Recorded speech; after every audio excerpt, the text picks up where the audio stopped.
कल अमानतुल्लाह खान के यहाँ ईडी की रेड हुई। ये कोई पहला मौका नहीं है जब प्रधानमंत्री जी ने आम आदमी पार्टी के नेताओं पर रेड कराई है। जब से हमारी सरकार बनी है दिल्ली के अंदर, प्रधानमंत्री मोदी जी की पूरी कोशिश है, पूरी कोशिश है कि किसी भी तरह से आम आदमी पार्टी को कुचल दिया जाए, ख़त्म कर दिया जाए। जैसे हमारी सरकार बनी 2015 में, 2016 में इन्होंने शुंगलू कमेटी बिठाई। शुंगलू कमेटी ने हमारी दिल्ली सरकार के तब तक जितने काम किए थे 400 फाइल मंगाई, 400 साढ़े 400 फाइलें मंगाई। सारी फाइलें बड़े बड़े अफसरों ने बैठ के जांच करी और एक पैसे का, नए पैसे का भी घोटाला नहीं निकला। उसके बाद मोदी जी ने हमारे एमएलएज के ऊपर झूठे झूठे केस करने चालू कर दिए। हमारे आम आदमी पार्टी के एमएलएज पे अभी तक 170 से ज़्यादा केस कर चुके हैं, 170 से ज़्यादा, और उनमें 140 से ज़्यादा केसेस में जजमेंट आ चुके हैं, जिसमें सारे जजमेंट मोदी जी के खिलाफ हैं। सारे जजमेंट हमारे पक्ष में आए हैं कि झूठा केस किया गया हमारे एमएलए के खिलाफ, झूठी एफआईआर की गई, झूठी गिरफ्तारी की गई, गलत गिरफ्तारी की गई।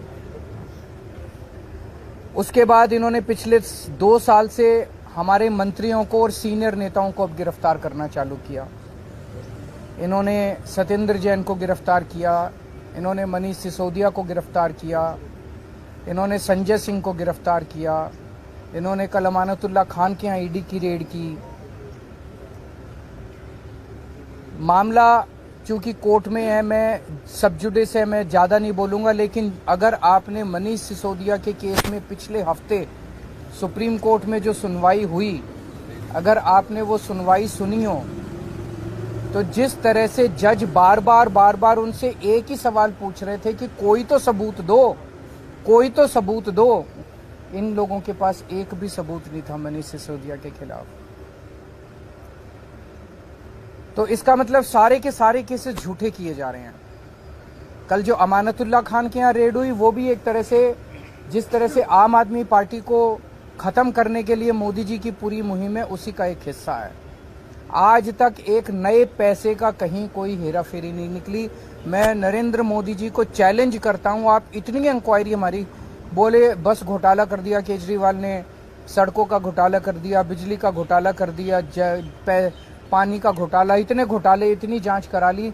एक नए पैसे का मैं चैलेंज करता हूं, एक नए पैसे का अगर आपको कहीं कुछ मिला हो, अगर मिला हो तो आपको लगता है मेरे को छोड़ देते मोदी जी, कहीं कुछ नहीं मिला उनको। तो ये सारी की सारी जितनी जांच चल रही है, ये सारी फर्जी जांच है और उनका मकसद भ्रष्टाचार खत्म करना नहीं है।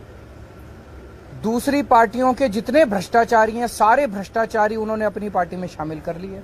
हमने देखा महाराष्ट्र के अंदर अभी 2 दिन पहले जिन नेताओं को चिल्ला कर मोदी जी ने कहा कि इन्होंने 70,000 करोड़ का घोटाला कर दिया, उन सारे भ्रष्टाचारियों को, जो मोदी जी की नजर में भ्रष्टाचारी थे, उनको उन्होंने अपनी पार्टी में शामिल कर लिया। उन पे जितने केस कर रहे थे वो सारे केस खत्म कर दिए। तो भ्रष्टाचार, गुजरात के अंदर मोरबी ब्रिज गिर गया, मोरबी ब्रिज, कितने लोगों की मौत हो गई, कोई ईडी की रेड नहीं हुई, कोई सीबीआई की रेड नहीं हुई। इनके अपने राज्यों के अंदर, कर्नाटक के अंदर बताते हैं 40% कमीशन वाली सरकार, इनकी सरकार को फेमस कहा जाता था, कोई ईडी की रेड नहीं हुई उनके यहाँ, कोई सीबीआई की। बीजेपी वालों के अंदर, उनकी अपनी सरकारों के अंदर किसी तरह की जांच नहीं होती। अभी सीएजी की रिपोर्ट आई है, उसने इतने सारे इनके घोटाले निकाले हैं, कोई सीबीआई की रेड नहीं होती, कोई ईडी की रेड नहीं होती। बताते हैं ये अपने दोस्तों के इन्होंने अरबों रुपए के लोन माफ कर दिए, कोई ईडी की। तो भ्रष्टाचार खत्म करना इनका मकसद नहीं है, इनका केवल और केवल मकसद है विपक्ष के लोगों को किसी भी तरह से तंग करना।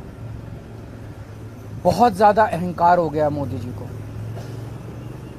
आप टीवी पे देखते हैं जिस तरह से वो चलते हैं, उनकी चाल में अहंकार नजर आता है, उनकी जुबान में अहंकार नजर आता है, उनकी बातचीत करने में अहंकार नजर आता है। जिस तरह से वो अब किसी इंसान को इंसान नहीं समझते।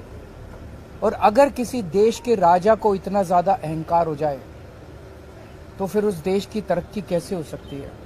वो तो अब छोटी छोटी चीजों पे, हर चीज पे वो बदला लेने पे उतारू होते हैं। अगर किसी देश का राजा छोटे छोटे आम लोगों से हम लोगों की क्या औकात है? हमसे अगर बदला लेने पे अमानतुल्लाह खान की क्या, अगर इनसे बदला लेने पे, छोटे छोटे आम लोगों से बदला लेने पे उतारू हो जाएं, फिर वो देश तरक्की नहीं कर सकता। आज देश का माहौल बहुत ज्यादा खराब हो चुका है। पहली बार ऐसा हो रहा है कि देश छोड़ छोड़ के लोग दूसरे देशों की, भारत छोड़ छोड़ के लोग दूसरे देशों की नागरिकता ले रहे हैं। ऐसा कभी नहीं हुआ। इतने बड़े स्केल के ऊपर लोग भारत की नागरिकता छोड़ के, भारत छोड़ छोड़ के जा रहे हैं। पूरे देश का माहौल खराब हो चुका, व्यापार बर्बाद हो चुका है, उद्योग बर्बाद हो चुका है, व्यापारी डरे हुए हैं, उद्योगपति डरे हुए हैं, आम जनता डरी हुई है, मीडिया वाले डरे हुए हैं, आप सब लोगों को डरा रखा है। तो बहुत ज्यादा खराब है माहौल, लेकिन आम आदमी पार्टी टिकी हुई है, आम आदमी पार्टी डटी हुई है। आम आदमी पार्टी देशभक्तों की पार्टी है, ईमानदार लोगों की पार्टी है। मोदी जी जो मर्जी कर ले, हम झुकने वाले नहीं हैं। संजय सिंह के खिलाफ कल ईडी ने कहा कि 4 करोड़ रुपए उन्हें रिश्वत दिया गया और कुछ पेपर बताए। साबित तो करे। मैंने भी सुना था ईडी कोर्ट में कह रही थी कि हमारे पास सबूत तो हैं, लेकिन हम दिखाएंगे नहीं। कल ईडी ने कोर्ट में बोला हमारे पास सबूत तो है, हम दिखाएंगे नहीं। तो अगर कोर्ट को ही सबूत नहीं दिखाओगे तो किसको दिखाओगे? अपने घर में रखोगे क्या सबूत? सर संजय सिंह ने कोर्ट को कहा कि उनकी सुरक्षा को लेकर कई सारे कंसर्न है, ये भी कहा कि एनकाउंटर किया जा सकता है उनका, तो उसकी जिम्मेदारी कौन लेगा? तो मैं उम्मीद करता हूं कि कोर्ट इस बारे में वो लेगा और उसके ऊपर उचित कदम उठाएगा।